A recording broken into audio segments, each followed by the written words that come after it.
Hello gamers and welcome to episode 406 of the Super Ultra Podcast Arcade for February 12th, 2023. I'm one of your hosts, Daniel Nicholson, and with me is my co-host, Dominic Stallworth. What's going on this week, Dominic? Man, a lot's going on this week, man. You know, it's Super Bowl week, so they've been having a lot of the media stuff for Super Bowl. I mean, this is like the biggest day in the American calendar. And so, I mean, even some of the world. I mean, shucks. I mean, it's people be looking at it around the world. I mean, hell, they had those games during Germany and the UK and Mexico City. So yeah. But this podcast, it's not gonna be like the traditional one because this is gonna be a little short because then we're going to record our Game of the Year podcast. So I didn't want to spend too much time up here. So we're just going to go straight to games. We're just going to start with games. Actually, the flashback segment. Yeah. Because the games we did play, it's going to be mentioned later on in the news, so we can talk about it there. So we're going to talk about the flashback segment. So we're flashing back already, like right there. We're going to 2019. Where are we going? Where are we going, Daniel? 2013. We're going 2013. There it is. 10 years ago. Damn, Daniel, I thought you was going to highlight the games for me. What I'm supposed to say. Oh, okay, shit, I'm sorry. Dead Space 3 came out. Yeah. And yeah, we played this game some years ago together. We had recorded some us playing the co-op mode of it, which is just a regular game. Is just that you can play with a partner. This is the first one to be able to play with a partner. And the reception was a little mixed. Yeah, it feels like it was lower than the previous two for sure. Yeah.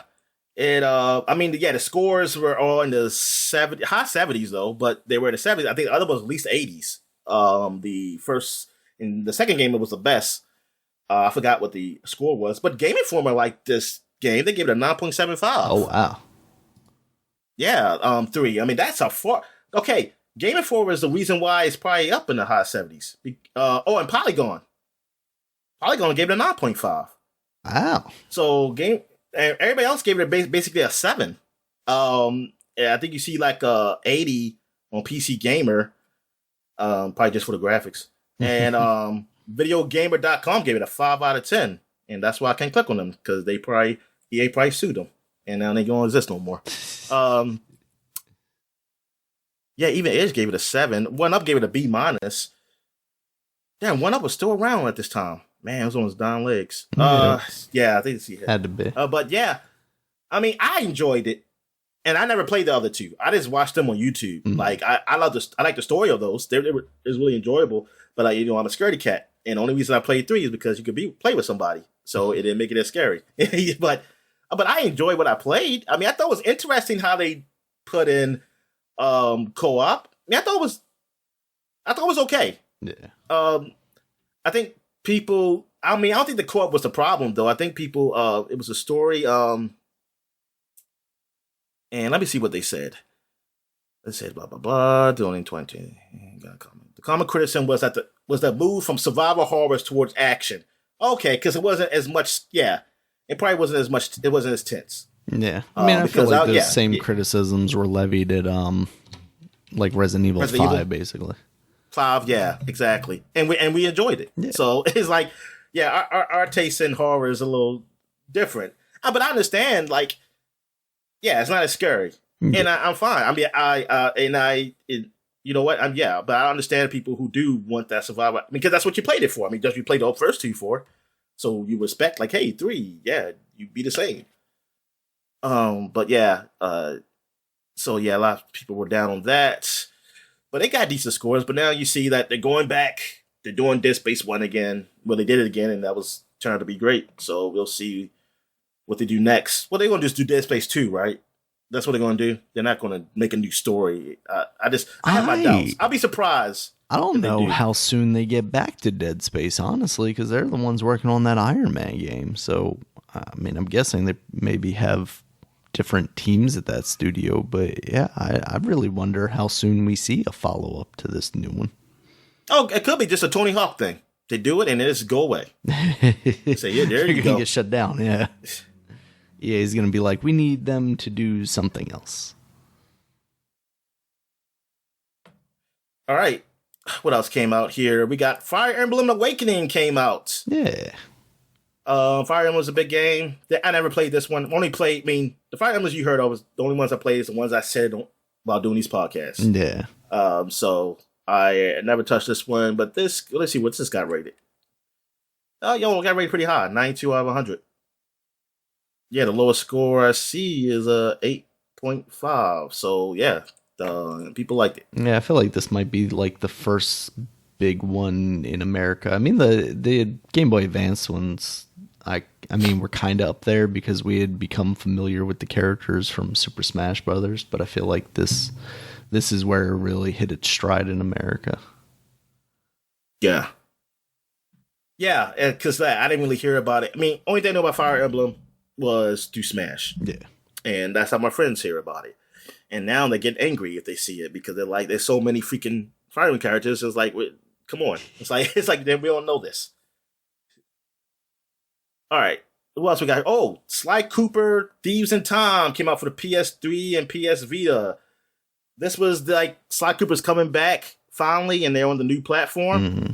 And it's been a while since the last Sly Cooper game. Did you play this? I played a bit of it. Yeah, it was okay, but it just didn't land with me at the time. I don't know if something else came out and derailed it, but it was okay. Like, I'm looking at the scores here, and it's got a 75 on Metacritic. Game Informer, once again, 9. Gotta wonder if that's a cover story, Dominic. IGN gave it an 8, though. Game Trailers gave it an 8. GameSpot gave it a 7.5. Eurogamer gave it a 6, though, so I don't know. Might have been some Eurocentric blasphemy in there that they were offended by. Who knows? Oh, yeah. I tried to play the first one on the Remaster. Mm-hmm. I didn't really get far. I didn't hate it, but I just stopped playing because I just played something else. I was like, I want to play something else that's a little more fun. It's something about Sly Cooper because I think when they said stealth, like I was like, oh, another platformer game, and then it said you have to do you do stealth in this one. I was like, oh, I don't like stealth. I was like, I don't like, and that's what turned me off on it. Yeah, even though it looked good, I was like, nah, I'll stick with Jack and Daxter and Ratchet and Clank with this. But when I played the remaster of it on PS3, I was like, okay, it was okay. It's okay doing this. It wasn't terrible like stealth. Yeah, I feel like they don't lean too heavily into that. It's still light. You know, it's like trying to avoid a spotlight or something like that, like kind of stealth. Yeah, exactly. So I just never got really into it. And I think that was it. I guess this might have sold that well that they wanted to continue the Sly Cooper name.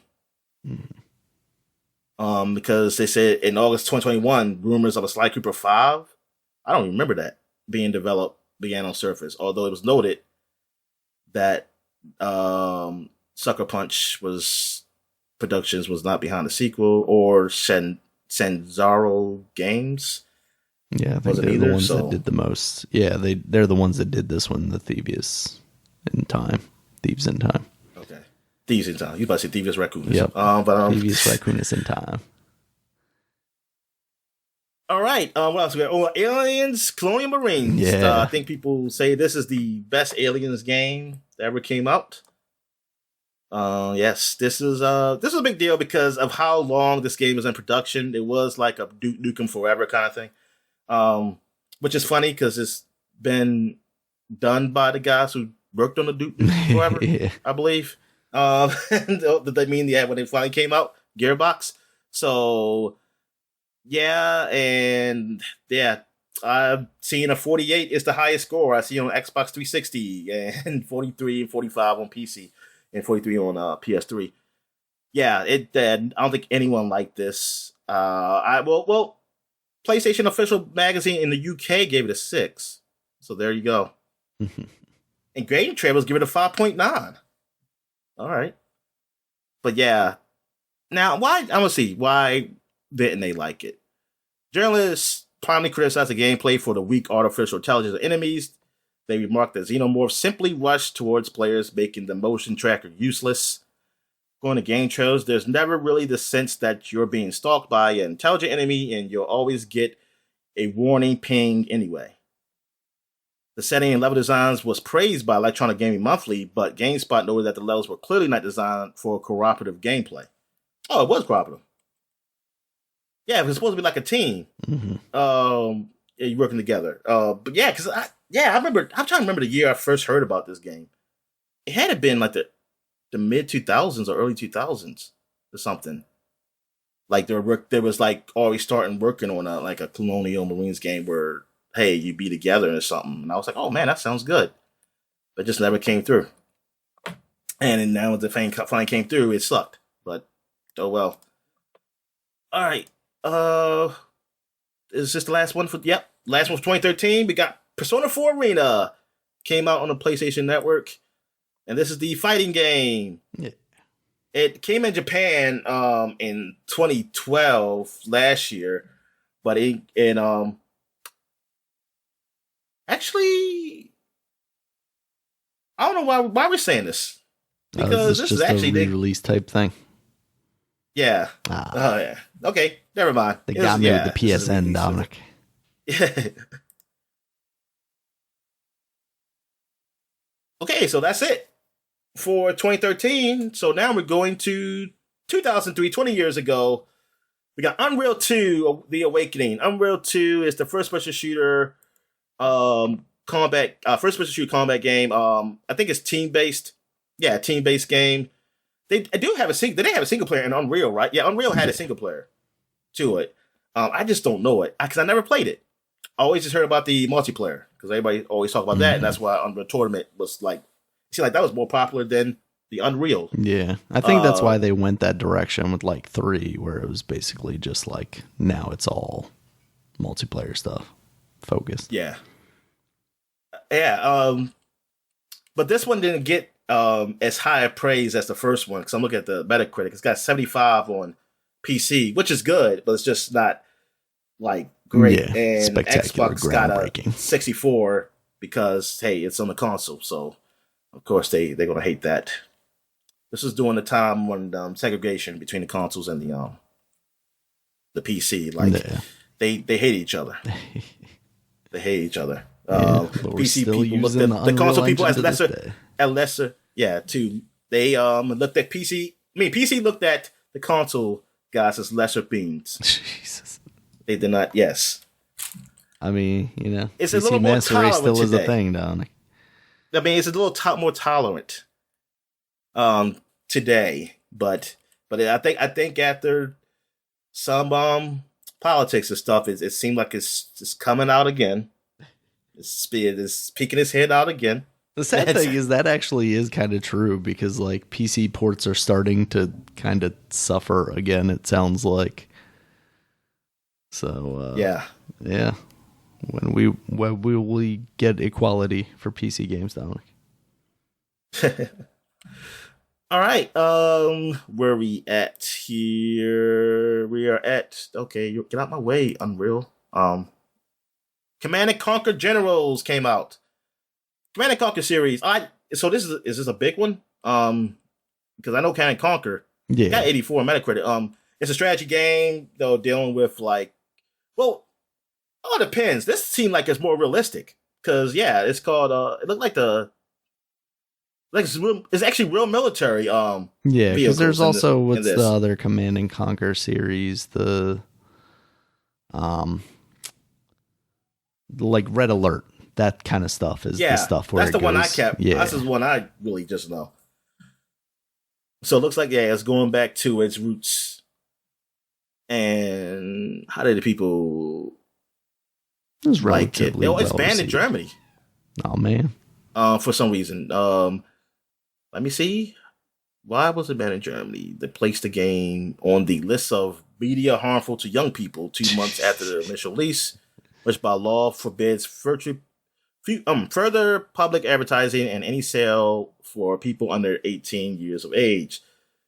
They stated that the game would give underage people the ability to play the war in the game. Was this based off real wars? I don't know. I wonder, When they say the war, are they saying the war wink wink, or are they saying like just weirdly stating it's a war that they can play? Yeah, I don't think it doesn't seem like it's based on anything real. Yeah. It seems like it would be like near future kind of thing. Yeah. It's like the factions I see somewhere here, like the Global Liberation Army, rely on cheap units and stuff. Okay, you got a guerrilla to China. It seems like it's the U.S. versus Chinese. China relies on stronger tanks and artillery and can use hackers. Yep, Chinese hackers. There you go. The United States rely on high-tech weaponry such as drones and dominant air force to deal with opponents. Yeah, I mean, the only Command & Conquer game I played, I think it was like a demo, and it's one of the futuristic ones. I think that was on Xbox 360, and I don't remember which one it was. But I just know them for having those videos with famous people, like actual actors playing them, Ric Flair and they're kind of Jenny McCarthy. funny. Yeah. Yeah, they're always funny to me. Yeah. All right, so that is it. Oh, no, it's not. Last but not least, Vex, a game I totally forgot about. Yeah.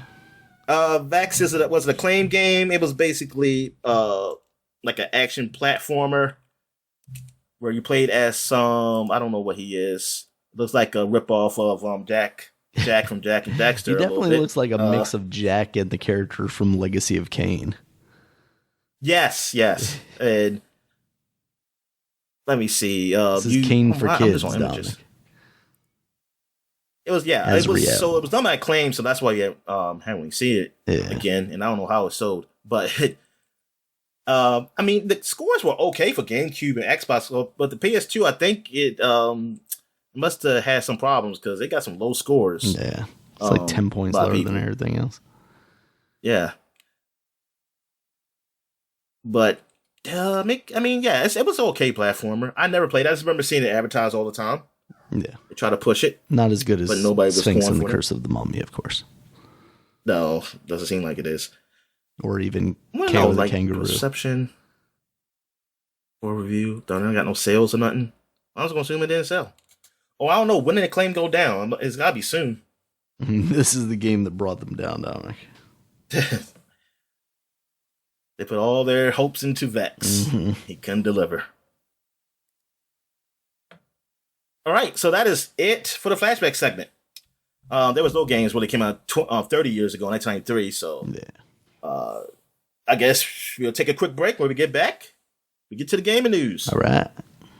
And we're back. So let's get to the gaming news. What we got, Dad? All right, Dominic. Continuing the saga of the Microsoft acquisition of Activision Blizzard, the UK regulatory body, CMA, the Competition and Markets Authority, has now weighed in following their second phase of investigation, basically saying that in order for you guys to make this happen, we need some concessions, and their suggested concessions are as extreme as divesting your business from Call of Duty or Activision and Blizzard. Basically saying, like, you can make this deal as long as you don't get everything that you wanted in this deal. I've seen a lot of speculation over this past week about what this means, if it could mean that this deal is basically dead. Michael Pachter, who is kind of a video game analyst, I guess you could say. Oh, yeah, yes. Prognosticator. You may be familiar with his name. He gets a lot of stuff wrong, though. But he has speculated basically like they wanted to get these terms on the table first before any U.S. regulatory bodies or something like that, so that they could be the ones to say that they are the ones making Microsoft, have some sort of concession.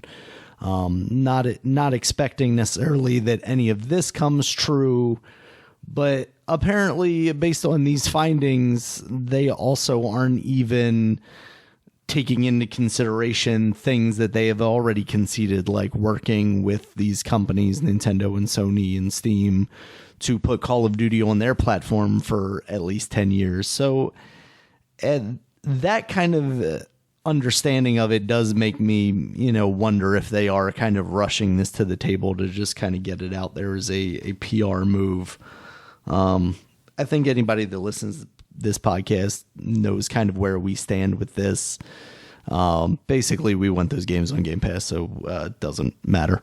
But even from a, like, is this going to make Microsoft or Xbox a monopoly?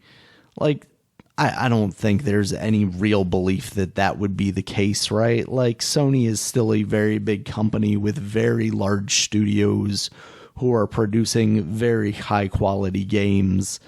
And they have a very large install base right now. And right now have a bigger install base. And plus, shortly after the announcement of this proposed acquisition, they purchased Bungie. So we've talked about it in the past, but like, if you're sad that you're going to lose Call of Duty in 10 years, you have a studio that is very capable of making an online multiplayer shooter.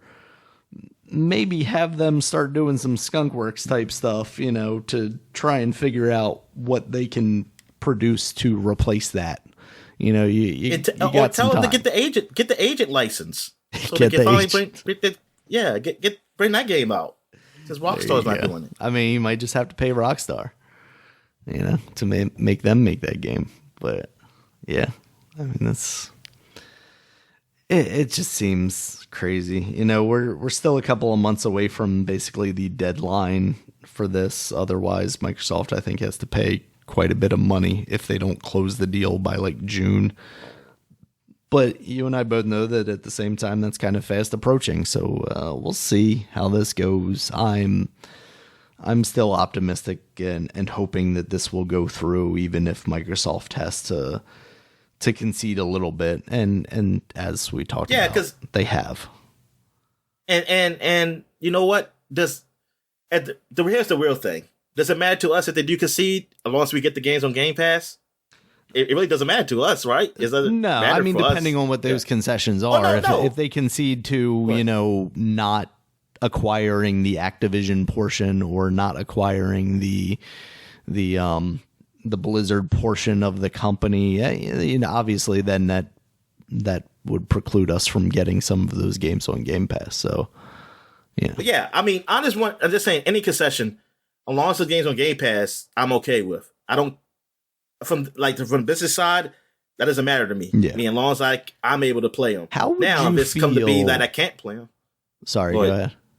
No, go ahead. How would you feel if the concession that they made that allowed this to go through was that Call of Duty, being the only game basically, would not be on Game Pass? Because I'll be okay with that. Yeah, that's okay. That's how I feel too. It's like, as long as I get everything else, I'm not huge into Call of Duty nowadays anyway. If they were on Game Pass, I would probably be more likely to play them. But like, I just play the single player. Yeah, so I'll be only playing the single player anyway. Yeah, I don't feel like I'd be missing out too much if that were the case. So.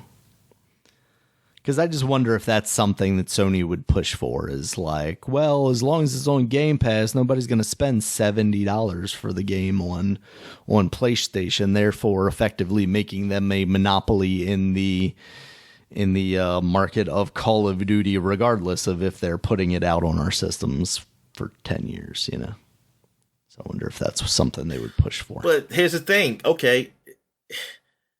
I think people are still going to probably end up buying it $70 on PlayStation. 100%. They don't have it. They don't have an Xbox. Like, so even saying it's on Game Pass, they don't have an Xbox, and they don't want to play. They don't want to pay for Game Pass and play on the phone. They don't want to stream on their phones.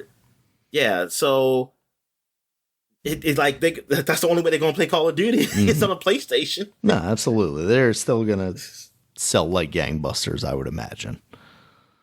Because there are plenty of people out there that have PlayStations that do not have PCs or Xboxes in their household. So, I mean, I don't think Microsoft would agree to put it out on their system if they didn't think they were going to at least recoup the money that they're going to spend porting it in some way, shape, or form. Now, the Nintendo thing, I don't know what that is. That feels like them just conceding for concession's sake. Yeah, because what games is on Nintendo besides like Spyro came out? Yeah. Was there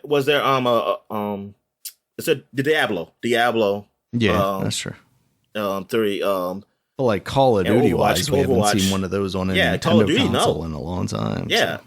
We've seen Blizzard. But we haven't really seen Call of Duty and we've seen Spyro and the Crash Bandicoot. But other than that, I just can't think of anything else. Did they get Tony Hawk? Yeah, they got Tony Hawk. Yes. Okay. They got Tony Hawk as well. So yeah, we shall see how that continues to unfold. But basically, the other real big story this week was that Nintendo had announced and had a Nintendo Direct this past week, kind of focused on the games for the first half of the year, as they said it. So I got the highlights here. Basically, I didn't put everything. We're going to start off here with Pikmin 4. That was given a release date of July 21st, 2023. So that is going to be coming.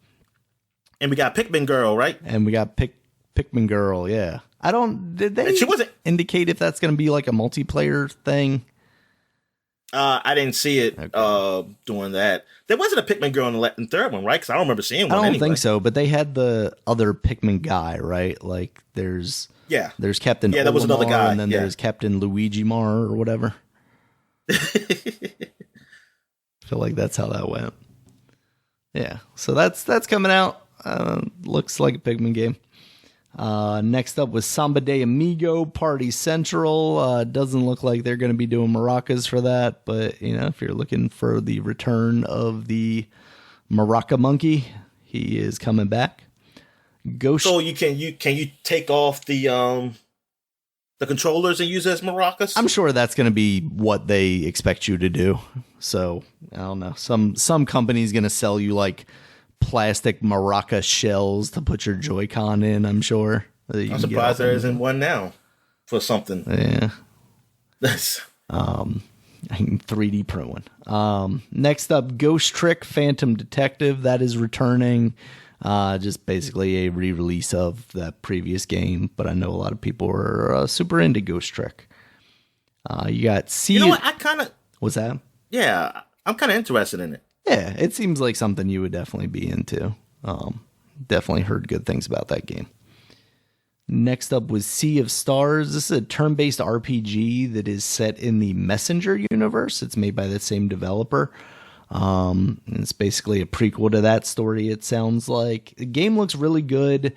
They didn't give a specific date for it, but there is a demo on the eShop right now. And it seems like it's a more active RPG where, you're doing button presses and stuff like that during combat. It's not just select your move and go. So I downloaded that. I haven't tried it out yet, but it looks good.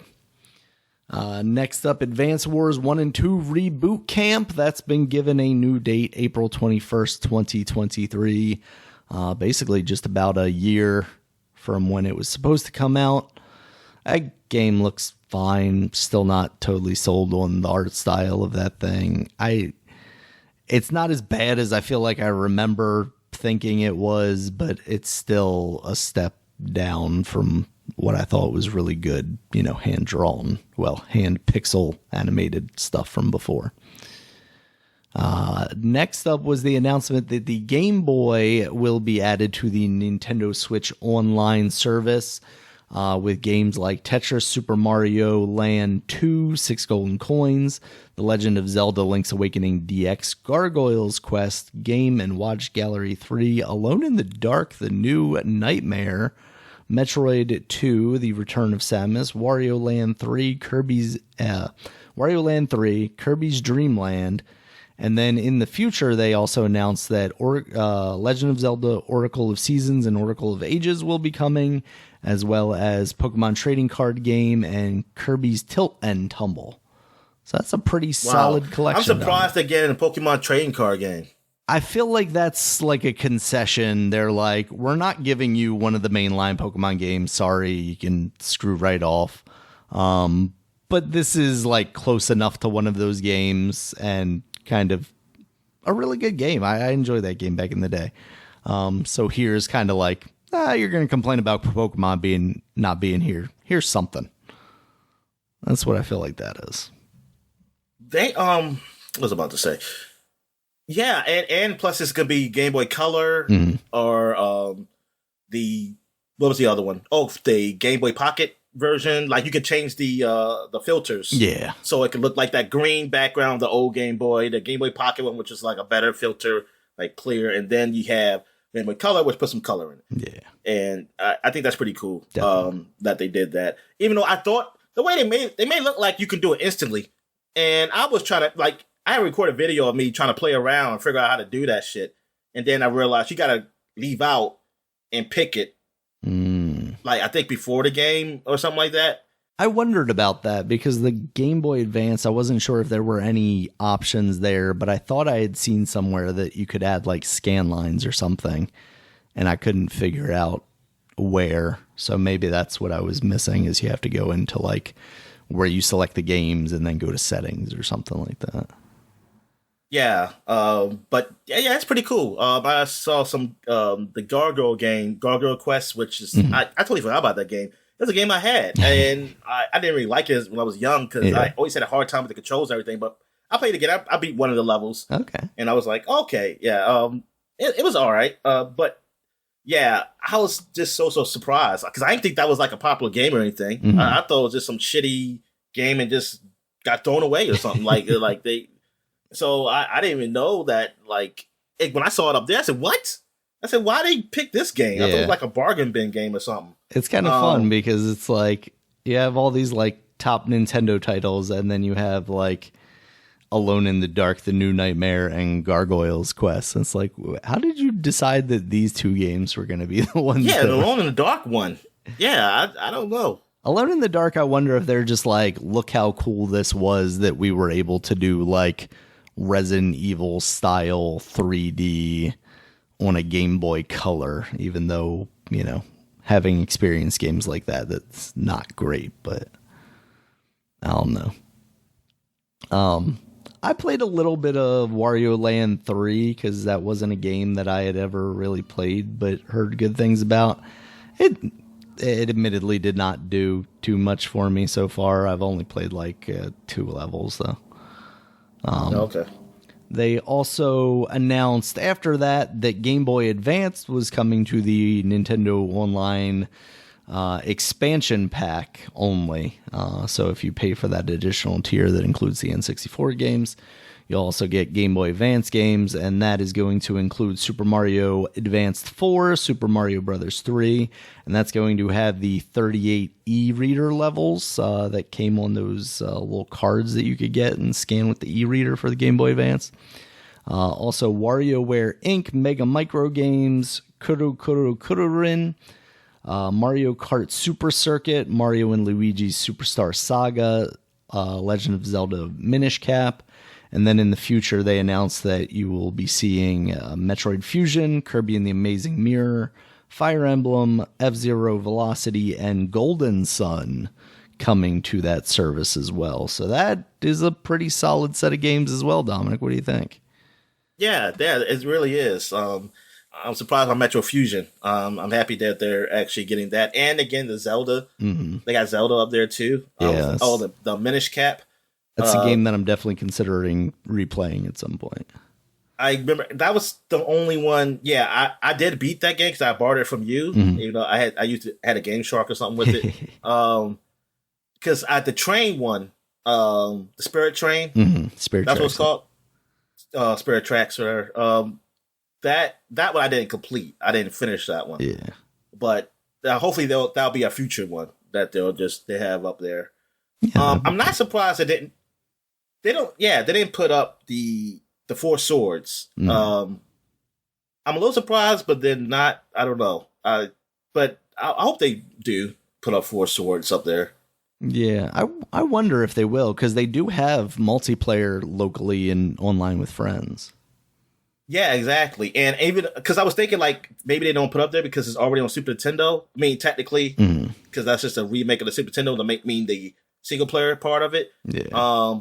But I was like, but the Four Swords stuff was something new, and I would try to play it at least with my Did friend they do because I a know he likes separate Zelda. Four Swords thing? I thought they did also. I thought that was they did, but I didn't. That was I on know there was something one else, on the wasn't GameCube. that? Like the GameCube or I something? remember there was a GameCube had a Four Swords one, but yeah. I didn't know if the Game Boy had one like that was alone. Yeah, I think it was just the GameCube now that you mentioned that. Yeah, I was wondering because like at the same time I'm sitting here thinking like, why would you put Super Mario Advance 4 Mario Brothers 3 on there and not have like Super Mario Advance 2 Super Mario World, but you already have Super Mario World as part of the SNES stuff. And you don't have, this is different from the NES version of Super Mario 3 because it also has those 38 e-reader levels, so that makes sense in that context. Much like you with like Gargoyle's Quest, I was surprised to see something like Kurokurin because that's a game that is I think this one came out before. It's the predecessor to a game that I actually imported, which is Kurorin Paradise for the Game Boy Advance. And it's the same style game. You're a spinning stick and you're going through these mazes. And I mean, outside of it being cool, I have no idea why I ended up like specifically importing that game, because that one is Japanese only. I actually broke it out this morning to see if it was the same game or not, because everything that I have related to it is Japanese. But Kurokurin, the one that's on the service, also came out in Europe, which is why there's actually English in that game. But that game's really cool. I've spent a lot of time with that. I played a little bit of WarioWare. I really like that game. That game is really cool. I wonder if they'll bring out more of those games on the service too, because like theoretically you could even do like the WarioWare Twisted one, because it's got motion controls in the Switch, the same way that they're going to be bringing out Kirby Tilt and Tumble. Of course, Metroid Fusion, looking forward to that being on there. I wonder if they'll do, Zero Mission as well. It would be really cool to have basically like all the Metroid games, or, closing in on all the Metroid games on this one system. Because the next piece of news, Dominic, I had kind of been talking about it as a rumor that had been going around for a long time, because a lot of the places that I get my gaming news from have talked about it for a long time, possibly coming out. Metroid Prime Remastered. The big thing that surprised me more than anything is that they announced that it was just out as soon as they made that announcement digitally. The physical version of that is coming out February 22nd, and this is like a true remaster. Like the graphics have been greatly improved. They added dual joystick support. I've been playing a bit of that. I got past for the first boss yesterday, and it looks and plays fantastic. I know you played a little bit as well. What do you think? Yeah, I got to the when I got to the world. Was it Talon 4 or 5? Yep, Talon 6? 4. What is it? Okay, that's when I stopped playing. Gotcha. But yeah, so I played that first boss and shooting the enemies, and yeah, man, it looks really good. Like it looks like how I remembered it, and I know it doesn't look like this. Yeah. So I was like, darn.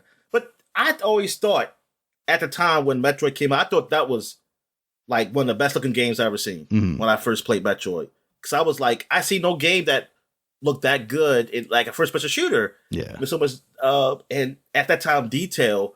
Because I was like, even Halo, I mean, Halo, it looked good, but I think Metro, because of how it's condensed and closed, and I think it was 60 frames. Yeah, even then it wasn't. Yeah, so that's why it looks like it was running smoother and everything. I mean, because it wasn't a huge world like Halo, it's more condensed. Yeah, areas. They sectioned off each loading screen from the doors so they could have a smaller kind of section to look at. Exactly. So. But yeah, and it's not. I mean, it's not a shooter in that sense, Yeah. like other shooters. It's more puzzle and shooting and figuring things out. I mean, just like Metroid. It's basically Metroid in 3D, and it looked great. I always like, man, this game looks so incredible.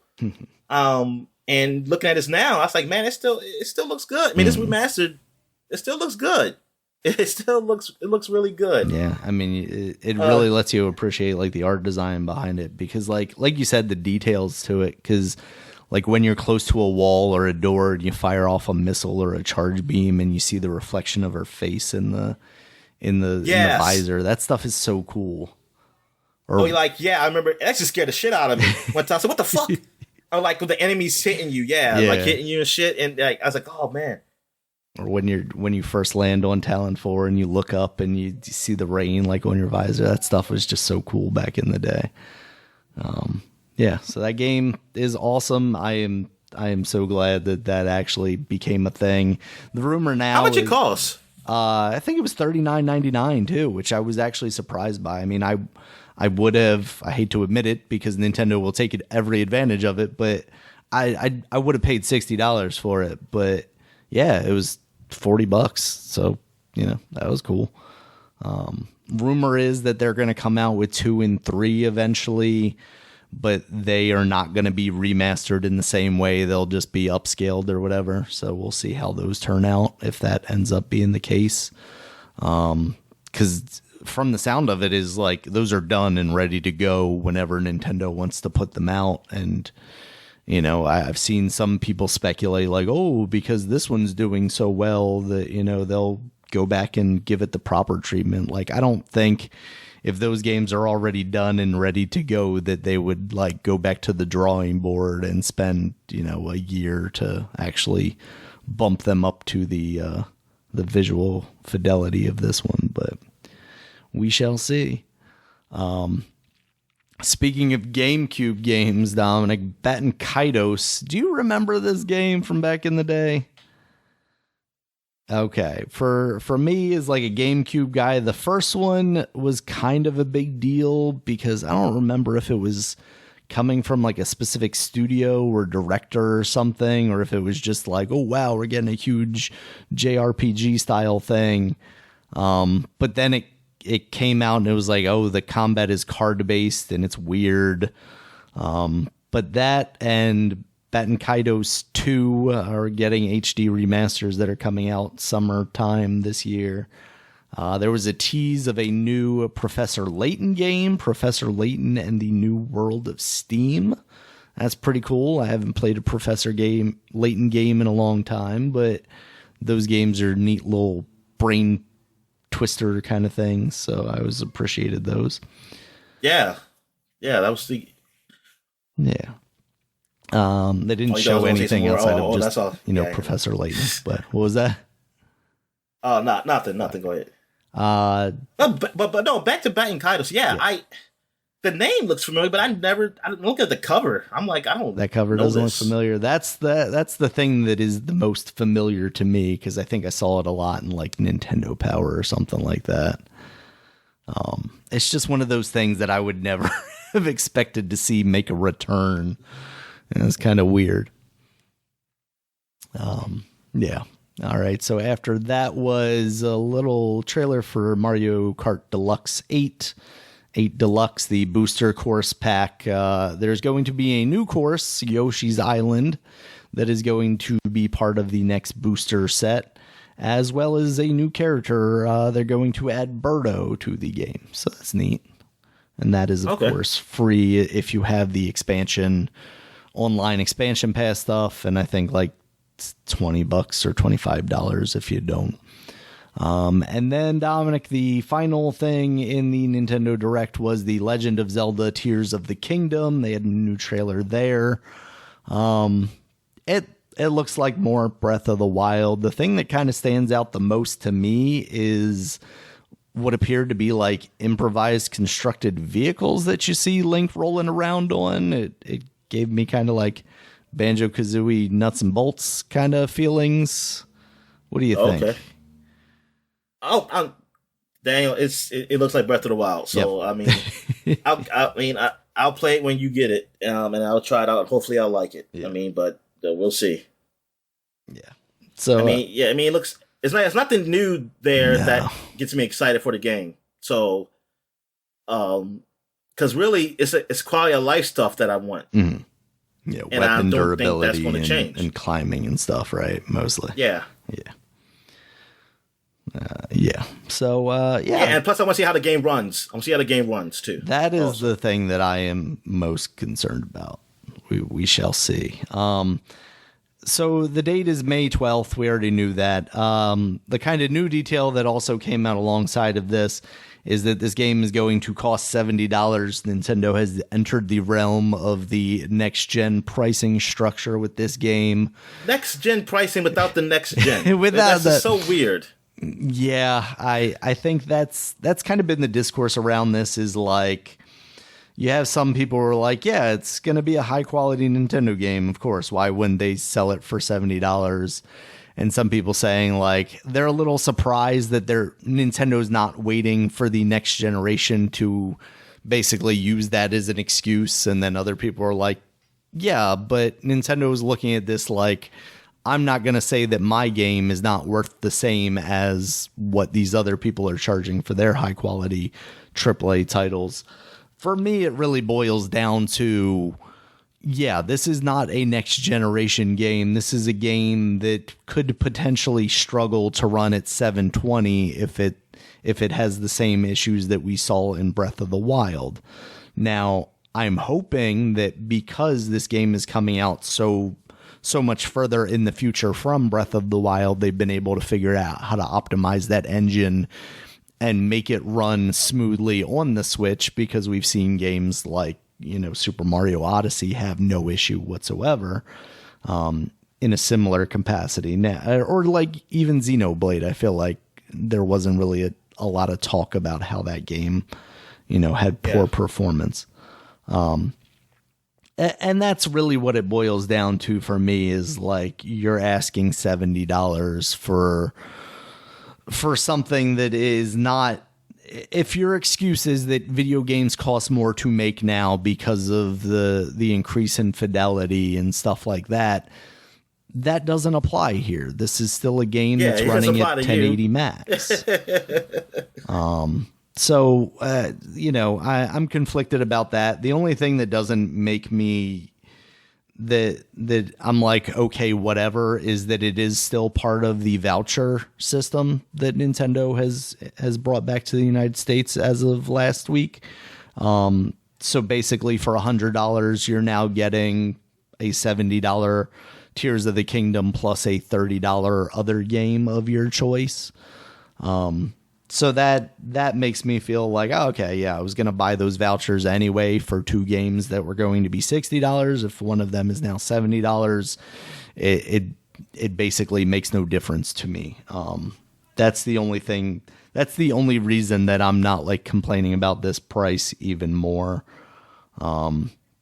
But yeah, it feels like a indication of the future. I think Nintendo's come out and said it's going to be like a case by case basis. But I think this does give the indication that if we do see new Nintendo hardware, that they are absolutely going to be on board with the raise in price to $70 without a doubt for basically everything. So that is unfortunate. And I mean, it's funny because like, even the $60 price tag, it felt like was pushing it for a lot of Nintendo games because they were. It really was. They were the previous gen. I don't think I bought one. Did I buy? I'm trying to think. What game did I buy for 60 bones? I think I did. Maybe Hyrule Warriors Calamity. I did. I gotta look it up. I was gonna say maybe because I feel like maybe you were waiting for that to go down in price too. But yeah, because I didn't get it when it first came out. Yeah. What's the one that you ended up getting from GameFly? That was the Fire Emblem one, right? Fire Emblem, I did, yeah. The Three Hopes. Yeah, so it always felt like that $10 extra that they ain't Nintendo listened to this. What's that? What? The one that you rented from GameFly? What are you talking about, Dominic? Yeah, so it always felt like that $60 price point was like a $10 Switch tax because you're getting a portable and a console version of a game that, you know, I didn't particularly like, but I paid because I was y'all really be making excuses for y'all shit. Y'all just gonna say like, man, I overpaid for this, but I'm just going to do that. Yep. Y'all make a Switch tax when they ain't say that. I just made that up and say this is Switch tax. Oh, 100%. That's why. I mean, that was stuff I was talking about before they even launched the console. Dominic was basically like, I wouldn't be surprised if these games are on par with, at the time, what then was next gen console. So I guess really this doesn't come as a surprise. Yeah, I mean, the more offensive thing, and I think I talked about this a little bit last week when we talked about the voucher stuff, is just those games that are so old that should be like player's choice titles now still being full price. Me being able to look at ARMS in the eShop right now and still have to pay the cost that it was the day that it came out, or 1, 2, 3 Switch, or even something like Fire Emblem Three Houses. Why is Fire Emblem Three Houses and Fire Emblem Engage the same price? That doesn't feel like that should be a thing that is true. You know, I'm sure if I'm this company, I'm going to argue that, oh, well, they're both very high quality games. It doesn't matter when you purchase them. But you and I both know that's not how this works, Dominic. You know, no, the discourse is over for that game. You know, I should be able to pick it up cheaper. And I mean, shit, if we're talking like player's choice titles and talking about like sales related, like Pokemon should be a player's choice title like 2 weeks after it comes out. All right. Anyway, that was the Nintendo Direct, Dominic. Was there anything else that you wanted to maybe talk about from that, or any other news that you may have seen this week? I don't know. I guess, yeah, we're good. All right. We'll get into new releases here real quick, Dominic. We got Metroid Prime Remastered, as mentioned moments ago. That's now out on the Nintendo Switch. And we also have Hogwarts Legacy out now on the PC, PS5, and Xbox Series. Game has been getting pretty good reviews from what I've seen and is like #1 streaming on Twitch. I think it's basically as successful as we kind of expected it to be if it turned out to be a good game. What are your thoughts? All right. Yeah. I mean, that it seems like it is. I mean, from what I've seen, the gameplay wise and everything, it seems like something I would like to play.